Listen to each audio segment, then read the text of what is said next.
नमस्कार दोस्तों, मैं हूं आपका दोस्त हो सखा मित्र जुगानी। आप देख रहे हैं जुगानी टॉक्स। और आपको बता दूं कि मैंने शाम को ही आपको अपडेट कर दिया था और एक बात जरूर बताई थी आपको। मैंने उस समय डाटा नहीं आया था एफआईआर दिया है इसकी खरीद फरोख्त का, लेकिन हमने उस समय आपको बताया था कि अगर दोपहर के बाद में मार्केट में गिरावट नहीं हो रही, इसका मतलब क्या हो रहा है कि एफआईआर आज बायस्ड है। अब कितना बाई कर रहे हैं वो बात की बात है। तो देखिए, कल की डेट में मैं आपको बोल रहा था ना, कल इन्होंने खरीदा था आपके डीआईआईज ने, पहले इनकी मैं बात कर दूं, 577 करोड़ की, जो कि कहीं ना कहीं इनको ये था कि हम कल मलाई काटेंगे, फ्राइडे को मार्केट गिरेगी। आज जो शशिकांत दास जी की कमेंट्री आई थी, तो जनता इतनी बेवकूफ नहीं है। मैं आपको बार बार बोलता हूं कि अब लोग समझने लगे हैं, और इतनी समझ कहीं ना कहीं पैठ जो है लोगों की भी नहीं बैठ पाती है। तो इन्होंने केवल 577 करोड़ की खरीदारी करी थी कल की मैं बात बताऊं, और 2626 करोड़ की बिकवाली करी थी एफआईआई ने। आज वहीं पर देखिए कि जब इनको अपनी गलती का एहसास हुआ है, जो काम हमने कल ही कर दिया था और आपको बता दिया था, वो काम आज किया है आपके डीआईआई ने। 3979 करोड़ रुपए खरीदारी करी है। वहीं पर एफआईआई ने, जैसा कि हमारा अंदेशा बिल्कुल सही साबित हुआ है, 406 करोड़ की खरीदारी करी है। अब आप बताइए कि जुगानी टॉक्स की विश्वसनीयता, या वही जो कभी घाघ वाली बात हमने बताई थी, अब ये कब तक सही होगा वो बात की बात है। लेकिन जनवरी से लेकर के जब से मैं इसमें एक्टिव मोड में हूं, आप लोगों को वीडियोस डाल रहा हूं, तब से मान करके चलिए तकरीबन प्रेडिक्शन सही गए हैं या नहीं गए हैं, वो आप लोग मेरे व्यूअर्स हैं, मेरे सब्सक्राइबर्स हैं, जो कि देवता तुल्य हैं। आप लोग बताइए सत्य हुआ है या नहीं हुआ है। इलेक्शन के टाइम पर, प्री इलेक्शन के टाइम पर, प्री बजट के टाइम पर, बजट के टाइम पर, आफ्टर बजट के टाइम पर, फिर अभी आकर के इस टाइम पर भी देखिए जो कि वर्ल्ड सिंड्रो की जो आई है। तो इसलिए अगर आप सही तरीके से पकड़ बना रहे हैं ना, तो आप म्यूचुअल फंड में भी, ये नेवी पर भी अपना सही तरीके से इन्वेस्ट कर सकते हैं। और ये कैलकुलेशन आप सोचिए, जब ये कंपाउंडिंग होगा, ये छोटा छोटा कंपाउंडिंग होगा, जैसे जैसे आपकी इनकम बढ़ती जाएगी और आप उसके बाद में जब इसमें निवेश करते जाएंगे, तो आप सोचिए आगे आप कहां पर जाएंगे, किस पायदान पर आप खड़े होंगे। मैंने आपसे ओनली 1 डिकेट मांगा है कि अगर आप जुड़े हो जुगानी टास्क के साथ तो 1 डिकेट करिए। अब बढ़ते हैं आगे सब्जेक्ट पर। काफी इंटरेस्टिंग सा सब्जेक्ट है। जैसा कि जो मेरे पुराने व्यूअर या सब्सक्राइबर हैं, उनको ये बात पता है, मैंने ये बात दिल की बात बताई थी कि दोस्तों मेरा 11,000 रुपया फंसा हुआ है सहारा में। आज का सब्जेक्ट वहीं पर है कि क्या सरकार ये पैसा देने के लिए गंभीर है। अगर गंभीर है तो निर्मला ताई जी ने जो कल संसद में हाथ जोड़ करके बोला है, आप लोग जाकर के बाहर नहीं बोलना, तो कहीं ना कहीं जो मेरा अंदेशा था कि वोट की चोट इनके ऊपर बुरी तरीके से पड़ी है, इसमें कोई भी संदेह नहीं है। भाई देखो, सरकार में चुन के आए हो, आप हमारे सरकार हो, आपका स्वागत है, अभिनंदन है, सम्मान है, हर चीज है। लेकिन हमें भी कहीं ना कहीं अपना, जो हमें तन पेट भगवान ने दिया है, तो पेट भरने के लिए तो भाई कुछ तो चाहिए ना। अब आप बताइए कि मैं, आपको पता है यूपी के बस्ती से बिलोंग करता हूं, रूरल एरिया है मेरा। और उसके बाद में मैं आपको एक बात बताऊं कि सहारा में निवेश करने का मेरा क्यों, ये नहीं तो मैं उन्हें कहता, निवेश तो नहीं कह सकता, उसमें मैंने डिपॉजिट किया था। मैं सत्य बताऊं, डिपॉजिट किया था, कोई उसमें वो नहीं है, टू बी ऑनेस्ट मैं बोल रहा हूं। तो और हमेशा लगभग ना ऑनेस्टी से ही, मतलब जो 99.9% ऑनेस्टी से ही बोलता हूं मैं, आप लोग जानते ही हैं। तो जब मैं उस समय मेरे पिताजी की दवा लेने के लिए मैं अलीगंज में जाता था, जहां पे सहारा का ट्विन टावर है, और ये बात है 95-96 की, जब मैं मुश्किल से 19 साल या 19.5 साल का लड़का होता था। तो मैं जाता था, पैसेंजर ट्रेन से जाता था, क्योंकि पैसा तो होता नहीं था। तो रात में पैसेंजर ट्रेन जाती थी, उसको मैं गोंडा बदलता था, गोंडा से फिर उसके बाद में आगे के लिए जाता था, क्योंकि उसमें किराया कम लगता था। फिर टैक्सी टेम्पू से वहां पर नहीं, दिन में जाता था, वहां पर मैं दवा लेता था, और रात में मैं वहां पर ही स्टे कर जाता था। तो वहां पर मेरे पास रहने के लिए तो भैया कहीं पर अफोर्ड करने के लिए होटल वगैरह था नहीं। रिश्तेदार वगैरह थे, वो लोग जो है सब अपने आप को उस समय सब बड़े आदमी लगाते थे। तो मैं वहां पर ही बेंच वेंच पे, जहाँ पे चाय वगैरह बनाते हैं ना, मैं वहां पर ही सो जाता था। कसम भगवान की बताऊं, इतने मच्छर काटते थे, रात भर मारता रहता था मच्छरों को, और फिर उसके बाद में कर देता था।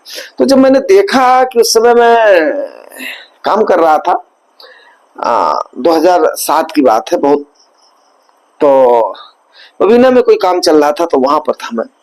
तो ये पड़ जाता है इसके झांसी और ग्वालियर के बीच में पड़ जाता है। तो वहां पर मैंने जो है 3 मद में पैसा डाला, 2 फिक्स डिपॉजिट डाला और एक डाला 10 साल के लिए। तो अगले ने मेरे को बताया कि कोई एक तिवारी जी या पांडे जी होते थे, उनकी स्टैंप में उनके नहीं, कोई एक पाठक जी होते थे, वहां के ब्रांच मैनेजर होते थे उस समय के।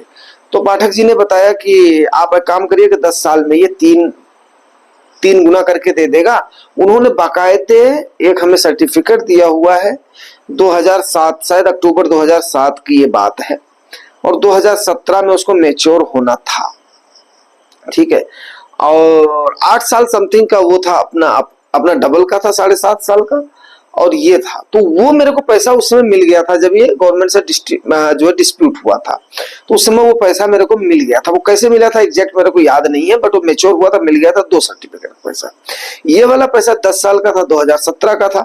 2017 में मैंने कोशिश नहीं किया, मैं रहने दो और उसके बाद में थोड़ा और हो जाएगा, कोशिश किया होता तो शायद उस समय मिल गया होता।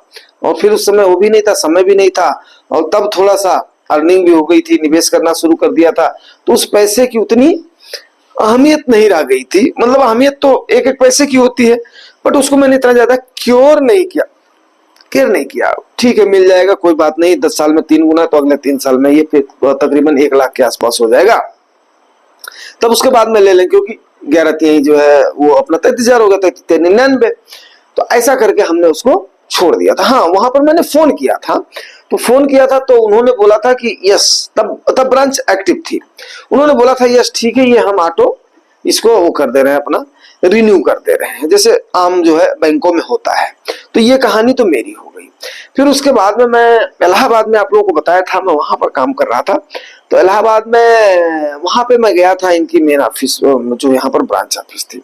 ब्रांच ऑफिस में वाले ने बोला कि भाई ये डिस्प्यूट है, जब ये डिस्प्यूट रिजॉल्व हो जाएगा तो उसके बाद में शुरू करना।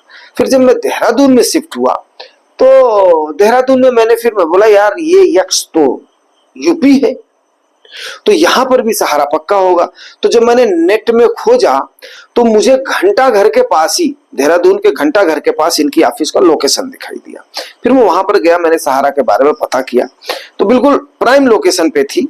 सोचिए, जब जमाना होता है तो उस समय प्राइम लोकेशन की बात थी। तो वहां पर लोगों ने बोला भैया ये ऑफिस यहाँ से शिफ्ट हो गई है, वहां चली गई है, क्योंकि वो मेन ब्रांच थी।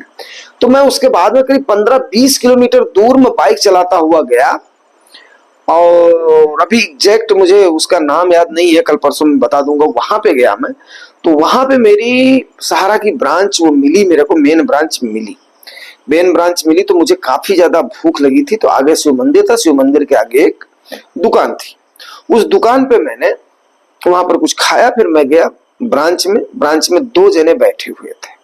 वहां पे मैं बोला भाई मैं यहाँ पर, तो मुझे पता, उन्होंने बोला भैया देखो यहाँ पर कभी, तो मैं ऐसे बैठ गया। मैं बोला भाई मैं ऐसे आ गया हूँ, क्या इसका कर सकते हैं?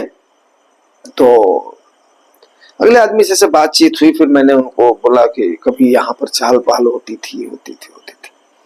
तो यस, अभी वहां पर क्या है, जब उनसे मेरी बात हुई तो बड़े ही मार्के की बात हुई, इस पर मैं आता हूं, फिर उसके बाद में करूंगा। यहां पर मैं इसको स्टॉप कर दे रहा हूं, आगे क्या बात हुई वो मैं चर्चा करूंगा, आपसे आगे करूंगा। अब मैं आपको एक बात बताऊं कि मेरे पिताजी खुद 500 रुपया महीना एक एजेंट होता था उसको देता। हालांकि पिताजी हमारे पैसा उन्होंने निकाल लिया था। कोई भी, चाहे वो दूध बेचने वाला हो, चाहे वो दुकान वाला हो, कोई भी दुकान वाला हो, चाहे वो कपड़े की दुकान की हो, परचून की दुकान का हो, पान की दुकान का हो, चाय की दुकान का हो, पंचर बनाने वाला हो, मतलब जो है साइकिल की दुकान का हो, इवन छोटे से छोटा तबका जो है ना, वो उन एजेंटों को अपनी सामर्थ्य के अनुसार 5 रुपया पर डे, 10 रुपया पर डे, इस हिसाब से वो लोग डिपॉजिट करते थे। वो एजेंट सबको एक बुक देते थे और उसके बाद में ले जाकर के डिपॉजिट करते थे। ठीक है, अब आगे क्या कहानी हुई है, क्या नहीं हुई है, ये बिल्कुल जमीनी हकीकत है, ये बिल्कुल सत्य हकीकत है। मैं कम से कम हजारों आदमी आज के डेट में अपने तहसील के, अपने ब्लॉक के हजारों आदमी खड़ा कर दूंगा जो कि ये बोलेंगे कि भाई मेरा भी पैसा फंसा हुआ है, मेरा भी पैसा फंसा हुआ है, फलाने एजेंट ने कर दिया है। जब ये डिस्प्यूट हुआ तो उन एजेंटों का, बेचारों का रहना मुश्किल हो गया है। अब आप बताएं, अब उस समय ना तो आधार कार्ड होता था, ना तो पैन कार्ड होता था, ना ही लोगों के पास बैंक अकाउंट होता था। आज अगर आप उनसे मांग रहे हो कि आप पोर्टल पर ला करके दो, वो बंदे कहां से देंगे? उनके पास तो वही एजेंट की बुकलेट है। मेरे पास तो चलिए ब्रांच की सर्टिफिकेट है, आज नहीं तो कल उसको हम ले ही लेंगे। बाकायदे ठप्पा मारी हुई है, वहां पे ब्रांच है, सर्टिफिकेट है, आज नहीं तो कल हम उसको ले ही लेंगे। अगर जो है पेमेंट होगी तो हक से ले लेंगे। लेकिन आप उस पीड़ा के सबब को जानिए कि अगर सरकार इस मैटर पर गंभीर है कि हम एक आम आदमी को पैसा देंगे, तो बोल रही है तुम कागज लाओ, तुम सर्टिफिकेट लाओ। अब वो बेचारा कहां से लाएगा? उसका तो एजेंट वाला है। अब एजेंट ले जा करके वहां पर जमा करता था, वहां से मोहर लगवा करके लाता था ब्रांच से, और वो उसके पास पासबुक की जैसी उसके पास बुक है। अब वो बेचारा कहां से लाएगा? वो कैसे साबित करेगा मैं नत्था सिंह हूं? अब आप बताइए वो कैसे साबित करेगा? वो ये मुश्किल की बात है भाई साहब, मुश्किल की बात है। ये कहना बड़ा आसान है, लेकिन जमीनी हकीकत जो है ना, अब ये हाथ जोड़ने से काम नहीं चलता, वोट नहीं मिलता है। वो लोगों की नब्ज को पहचानना पड़ेगा।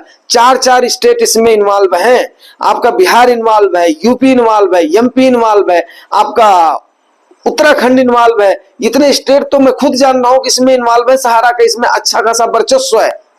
अब उनके पेट पर अगर लात पड़ रही तो सरकार कहीं ना कहीं, अब सरकार इसको अगर देने के लिए गंभीर है तो फिर अब आप बताइए, अगर इस तबके का पैसा लगा हुआ, वो कहां से लेकर के आएगा? वो कहां से ला करके देगा? वो क्या मैं आज के टाइम पर इस मंच पर जो मैं ये बोल रहा हूं, क्या मुझे इस जमीनी हकीकत का पता नहीं है? क्या अब मैं सबको इकट्ठा करके उसके बाद में बताऊं? जब मैं एक बात बोल रहा हूं, मैंने अपने आंखों से जो हमारे उस समय के, उस तबके के, जिस तबके से मैं आता था, उस तबके के सारे लोग वहां पर जो है अपना पैसा, अपना जो है डिपॉजिट करते थे। बहुत ही आम लोग, जिसमें से कितने लोग आज इस दुनिया में नहीं है। उनके परिजन उस जो है बुकलेट को देख करके खून के आंसू बहाते हैं, जिन्होंने अपनी बच्ची की शादी के लिए रखा था, जिन्होंने अपने बच्चों के भविष्य के लिए रखा था, जिन्होंने अपने बुढ़ापे के लिए उस पैसे को रखा था। आज फिर आप बताइए कि कहां का ये न्याय है? क्या ये न्याय है? आप लोग बताइए। चलिए ठीक है, मैं इस पर भी नहीं कहना चाहता हूं, लेकिन अब मैं बताना चाहता हूं कि वहां पर ये हो गई आम जनों की बिल्कुल हकीकत मैं आपको बता रहा हूं। ये आम जनों की बात हो गई, और ये हर कस्बे की, हर गांव की, हर मोहल्ले की। ऐसे थोड़े सहारा का इतना बड़ा अंपायर खड़ा हुआ था, ऐसे नहीं अंपायर खड़ा हुआ था। आज अगर रिटेलर से पूरी की पूरी इतनी बड़ी लॉबी हिल गई है, इन्वेस्टर्स की लॉबी हिल गई है। आज के टाइम पर ऑपरेटर्स दुआ कर रहे हैं रात दिन की, कब ये मर जाए, खप जाए, ये हो जाए, वो हो जाए रिटेलर्स, तब जाकर के हमारी दुकान चलने लगे। आज आपका पूरा बैंकिंग सिस्टम, आज आपके आरबीआई के गवर्नर साहब आकर के रो रहे हैं कि हमारे यहाँ पर लोग डिपॉजिट नहीं कर रहे हैं, वो जाकर के दूसरे इंस्ट्रूमेंट्स में डिपॉजिट कर रहे हैं। तो आप बताइए आम जन की ताकत कितनी बड़ी होती है। और यही बात माधवीपुरी भोज मैम ने कहा था। तो ये मेरा एजुकेशनल चैनल है, और खास करके फाइनेंशियल एजुकेशनल चैनल होने के नाते, आम जन की आवाज उठाने के नाते, इसलिए मैं आज इसको उठा रहा हूं।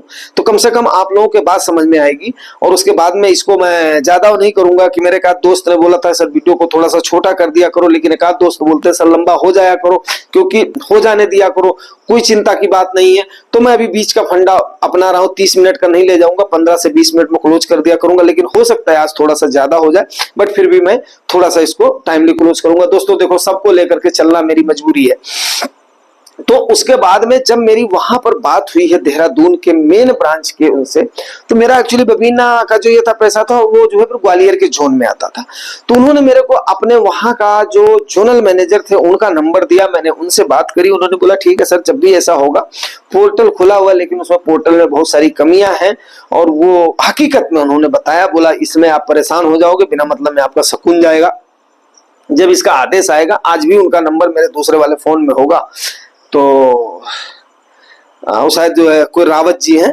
तो फिर उसके बाद में मेरी उनसे बात हो गई, तसल्ली हो गई मेरे को। उन्होंने बोला कि सर पैसा जरूर मिलेगा। उनके अलावा जो वहां का ब्रांच का जो वो था, जो सब मैनेजर मान लो जोनल से बात हुई, तो उसने मेरे को, मैनेजर ने, वहां वाले देहरादून वाले ने बोला, हालांकि मैं आइडेंटिटी नहीं रिवील कर रहा हूं, अगले ने बताया कि सर हमारे टॉप लेवल के थे, सत्य बता रहा हूं मैं, बोला जितना पैसा लोगों का है उससे कहीं ज्यादा का सही मायने में यहाँ पर काम हुआ था। आज के टाइम पर देखो, हमारा रेंट देने के लिए नहीं, फोन बिल देने के लिए नहीं, इलेक्ट्रिसिटी देने के लिए नहीं, हमें पेमेंट देने के लिए नहीं, फिर भी हम एक विश्वास के ऊपर डटे हुए हैं कि कल को ये जिस तरीके से फंक्शन कर रहा था, इसका फंक्शन बिल्कुल सही था, कभी भी किसी को पेमेंट में लेट नहीं होता था, कभी भी कोई भी आदमी आकर के यहाँ पर ये नहीं बोलता था अबे मेरा पैसा एक भी मारा गया है। आज के टाइम पर लोग हमें माँ बहन की गाली दे करके जाते हैं, बड़ा दुख होता है, मन को बड़ा कष्ट होता है जब लोग हमें चोर बेईमान बोलते हैं, लेकिन सहारा ने कभी किसी का पैसा नहीं मारा। ये मैं अगले की बात बता रहा हूं। और अगले ने मेरे को एक अंदरूनी बात और बताया था, सर इनके पास इतनी प्रॉपर्टी है, इतनी प्रॉपर्टी है, इतना इन्होंने किया हुआ है, सब लोगों का पैसा इन्होंने सही तरीके से निवेशित करा हुआ है, और उसके बाद में उसकी कई गुना वैल्यू हो गई है जितना बंदों का पैसा है। तो इसलिए आप लोगों का पैसा कहीं नहीं जाएगा अगर सरकार और हमारे टॉप लेवल के अधिकारी इस पर सही तरीके से फैसला कर ले। लेकिन कहीं ना कहीं इनकी निगाहें उस हैवी प्रॉपर्टी पर, उस हैवी असेट्स पर जो कि सोने की क्या डायमंड की खदान है, उन पर इनकी निगाहें हैं, इनकी क्रूर निगाहें उस पर लगी हुई हैं। आम जन की जो मतलब जो है, अभी वो आम जन का श्राप थोपा जा रहा है अगले आदमी के ऊपर कि अगले ने बेईमानी किया है, एक्चुअल बेईमान तो ये लोग हैं। सत्य बता रहा हूं, ये वर्ड थे अगले आदमी के।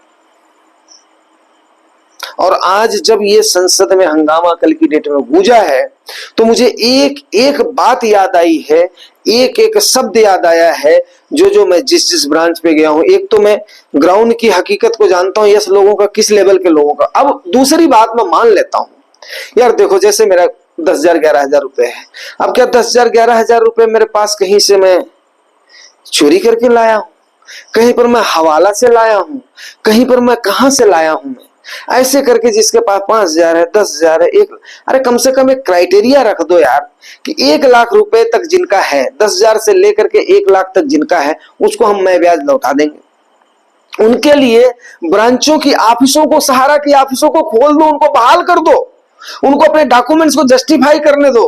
क्यों गरीबों की आह ले रहे हो? माननीय सरकार महोदय, माननीय सहारा के अधिकारीगण में हाथ जोड़कर करबद्ध विनती करता हूं कि आप लोग कम से कम इंसानियत के नाते उन गरीबों का पैसा लौटा दो जो कम से कम वो राह देख रहे हैं, जिनके आंसू सूख चुके हैं, जो कि ये भूल चुके हैं कि अब हमें मिल पाएगा, उम्मीद खो दिए हैं। क्यों अपने इस लालच में, अपने दंभ में, अपने इसमें क्यों उन आम जनों को मार रहे हो? हाँ, जिनका है भी पैसा है, आप एक क्लॉज लगा दो कि इस ब्रांच का अधिकारी या सहारा का कोई भी अधिकारी इतने फैक्टर का वेरिफिकेशन कर दो उसका, जिसका है भी पैसा है, 10 लाख से ऊपर है, 5 लाख से ऊपर, 5 लाख का रख दो, इवन 1,00,001 रुपए से रख दो, ऊपर का रख दो, कम से कम उस तबके को मैं ब्याज के अनुसार तो लौटा दो यार, आम आदमी को लौटा दो। आप लोगों के हिसाब से क्या ये सुझाव सही है या नहीं सही है? मैं काफी सोच विचार के बाद में ये सुझाव रख रहा हूं, काफी सोच विचार के बाद में सुझाव रख रहा हूं, ताकि आम जन का पैसा जिन्होंने अपने भविष्य के लिए, अपने बच्चों के लिए, अपने बुढ़ापे के लिए जोड़ करके रखा था, आप बताओ, मैं उस समय 30-31 साल का होता था, आज मैं 49-50 साल का हो रहा हूं। अब वो लोग जो उस समय 49-50 साल के हो रहे होंगे, आज वो कितने साल के हो रहे होंगे? तो कम से कम सोचिए, इतनी बड़ी बड़ी आह अगर ली जाएगी तो कहीं ना कहीं तो लगेगी यार। आदमी एक विश्वास के ऊपर, ट्रस्ट के ऊपर करता है। और मैं सही बताऊं, आज भी सहारा के कर्मचारियों का विश्वास उनके प्रबंधन के ऊपर है, आज भी आम निवेशकों का विश्वास सहारा के ऊपर है। लेकिन ऐसी क्या बात है कि लोगों का विश्वास अपनी सरकार के ऊपर नहीं है? लोगों के मुंह से ये निकल रहा है कि यस, इसमें सरकार पैसा देना नहीं चाह रही है, जबकि पैसा उनका है। कितना पैसा आपके पास पड़े हुए, पूरे असेट आपने जब्त कर रखे हैं, तो फिर पैसा क्यों नहीं दे रहे हो सरकार? अगर आप लोगों को अच्छा लगता है ये, तो कम से कम जरूर कमेंट करना कि आखिर में सहारा की ऐप्सों को अगर खोल करके छोटे लोगों के पैसे को वेरीफाई करके उनको अगर दे दिया जाता है तो उसमें क्या बुराई है। जिनको आपको लग रहा है कि यहाँ पर हवाला का पैसा लगा है, हैवी पैसा लगा है, उनकी प्रॉपर्टीज में लगा है, उनके उसमें लगा है, उसमें लगा, उसका अमाउंट भी तो बड़ा होगा, तो कम से कम वहां से रोक दो ना भाई। 50,000 ही रोक दो। 10,000 का आपने क्राइटेरिया, जिनका 50,000 था उनको आपने 10,000, 5,000, 2,000, 1,000 दे करके अपना संतुष्टि कर लिया है। तो अभी आप लोगों का क्या विचार है इस पर जरूर बताने की कोशिश करना। हालांकि ये मुद्दा थोड़ा सा उससे नहीं था, लेकिन ये भी मुद्दा एक निवेश से, डिपॉजिट से था, तो मैं बोला इसको क्यों ना आप लोगों के बीच में डाल दिया जाए। और बाकी ठीक है, देखते हैं अभी। तो यार अगर ये भी मेहनत थोड़ा सा अच्छी लगती है, या जो मैं मतलब जो है इसको मैंने बात को रखी है, तो आप लोग अप्रिशिएट जरूर करना। और अप्रिशिएट इसमें मैं आप लोगों से इसमें और कुछ नहीं मांगूंगा, इसको अप्रिशिएट जरूर करना कि भाई मेरे अप्रिशिएट या डिप्रिशिएट जो भी करना होगा इसको जरूर करना कि आखिर में जो मेरी क्या बोलते हैं अनुनय है, विनय है, वो क्या सही है या नहीं सही है, वो थोड़ा सा जरूर बताने का कष्ट करना, ताकि जो है जुगानी टॉक्स का उद्देश्य भी पूरा हो। और इस टाइप का अगर कोई भी इशू होता है तो मैं उसको आप लोगों के बीच में रखूं या न रखूं, जरूर बताइएगा, अपनी राय जरूर दीजिएगा। इसके साथ ही मैं अपने शब्दों को विराम देता हूं। Thank you very much.